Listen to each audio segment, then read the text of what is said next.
Γεια σας. Σε αυτή την παρουσίαση θα δούμε την περίπτωση της απλής γραμμικής παλινδρόμησης. Θα δούμε ένα παράδειγμα στο οποίο μπορούμε να χρησιμοποιήσουμε αυτή την ανάλυση.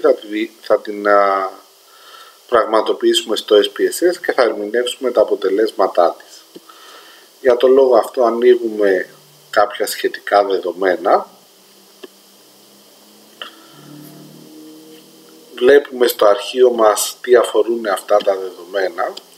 Βλέπουμε πάλι στο variable view ότι έχουμε δύο μεταβλητές, μία με την ονομασία health που αναφέρεται στη σωματική υγεία και μία με την ονομασία optimism που αναφέρεται στην αισιοδοξία. Ο ερευνητής σε αυτή την ανάλυση θέλει να δει κατά πόσον η αισιοδοξία κάποιου, που είναι η ανεξάρτητη μεταβλητή, μπορεί να προβλέψει τη σωματική υγεία που είναι η μεταβλητή στόχος. Άρα αυτό που έχουμε να κάνουμε είναι μία ανάλυση παλινδρόμησης, εφόσον βέβαια οι δύο μεταβλητές σχετίζονται μεταξύ τους. Μπορούμε να ξεκινήσουμε κάνοντας μια συσχέτιση για να δούμε αν υπάρχει μια ισχυρή σχέση μεταξύ των δύο μεταβλητών. Μπορούμε όμως να προχωρήσουμε κατευθείαν στην ανάλυση παλινδρόμησης, γιατί μέρος αυτής της ανάλυσης θα είναι και η εμφάνιση της συσχέτισης μεταξύ των δύο μεταβλητών. Έτσι δεν χρειάζεται να το δούμε ξεχωριστά, θα είναι μέσα στους πίνακες που θα μας δώσει το SPSS.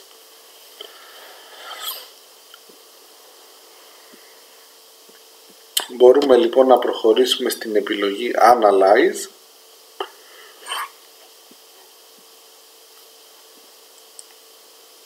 Να βρούμε την επιλογή Regression που αφορά την παλινδρόμηση και να βρούμε την επιλογή Linear, γραμμική παλινδρόμηση. Επιλέγοντας την κατάλληλη εντολή μας ανοίγει το κουτάκι όπου θα περάσουμε την εξαρτημένη μεταβλητή που είπαμε εδώ είναι η σωματική υγεία και την ανεξάρτητη μεταβλητή που είναι τα επίπεδα αισιοδοξίας όπως έχουν μετρηθεί με κάποιο τεστ.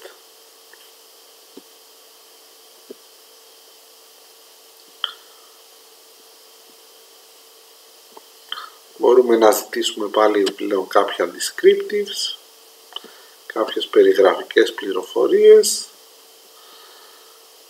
να ζητήσουμε κάποιο ιστόγραμμα αν θέλουμε να ελέγξουμε την κανονική κατανομή, ας το αφήσω.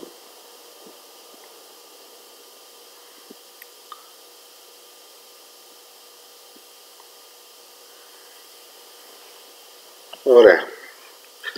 Μπορούμε λοιπόν να προχωρήσουμε με την ανάλυση μας και να δούμε τι θα μας βγάλει.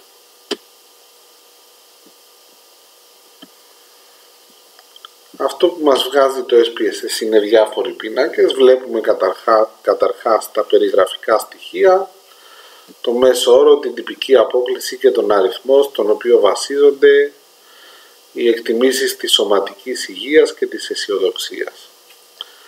Στη συνέχεια βλέπουμε, όπως σας ανέφερα, τον πίνακα συσχετήσεων που επιβεβαιώνει ότι υπάρχει μια αρκετά μεγάλη συσχέτιση μεταξύ των δύο μεταβλητών ώστε να δικαιολογεί την ανάλυση παλινδρόμησης. Εδώ βλέπουμε ότι η σχέση μεταξύ σωματικής υγείας και αισιοδοξίας είναι 0,756. Στη συνέχεια μας παρουσιάζεται ένας πίνακας που λέει ποιες μεταβλητές περιλήφθηκαν στο μοντέλο της πρόβλεψης, σαν ποιες είναι δηλαδή οι προβλεπτικές μεταβλητές. Εδώ έχουμε μόνο μία που είναι η αισιοδοξία. Ο πρώτος πίνακας που μας ενδιαφέρει στην ουσία είναι ο λεγόμενος πίνακας Model Summary, όπου βλέπουμε κάποιες πληροφορίες όπως το R και το R τετράγωνο του μοντέλου μας.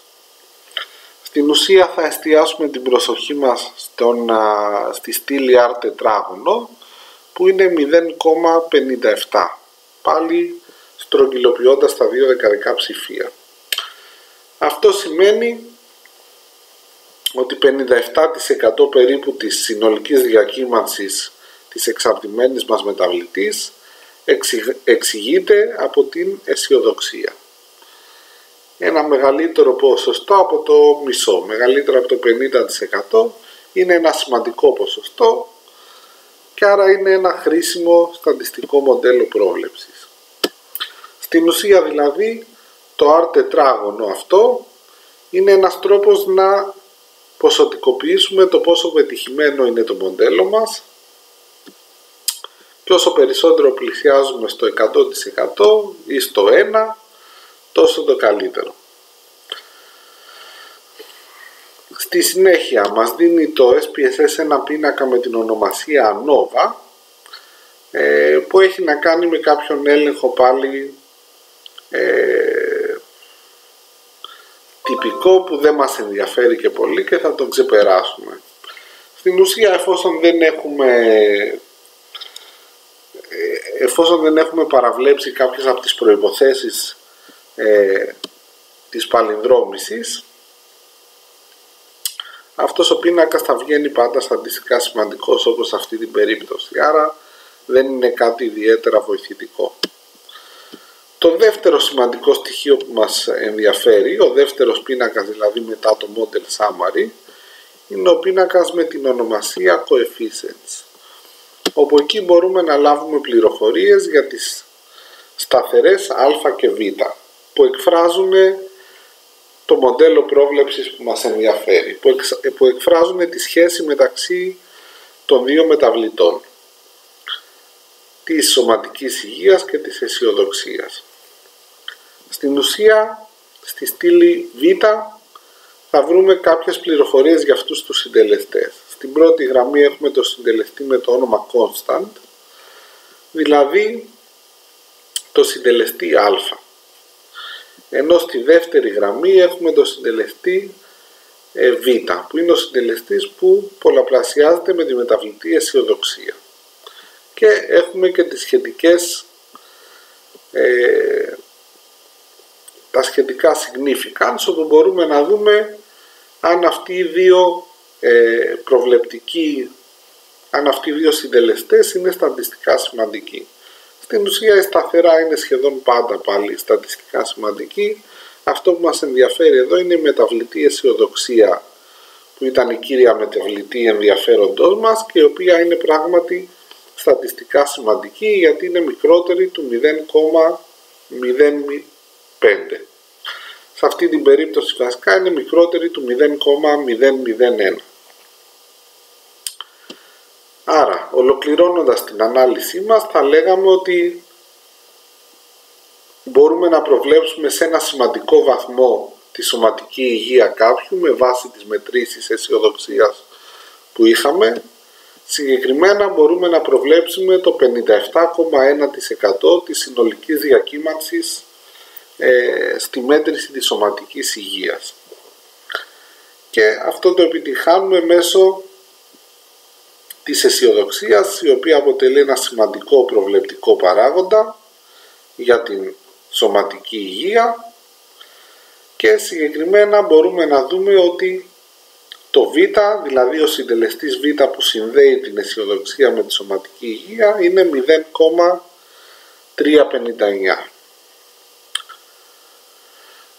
Στην ουσία δηλαδή μέσα από αυτόν τον πίνακα μπορούμε να γράψουμε και τον τύπο που εκφράζει τη σχέση των δύο μεταβλητών, ψ ίσον α συν β χ. Σε αυτή την περίπτωση η σωματική υγεία ισούται με μείον 14,751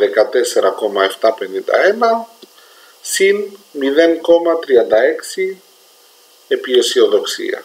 Αυτός είναι ο τύπος που εκφράζει τη σχέση μεταξύ των δύο μεταβλητών και ο τύπος με τον οποίο μπορούμε να κάνουμε μια πρόβλεψη με βάση οποιοδήποτε σκορ αισιοδοξίας, να προβλέπουμε το σχετικό επίπεδο υγείας του ατόμου που έχει αυτό το σκορ αισιοδοξίας.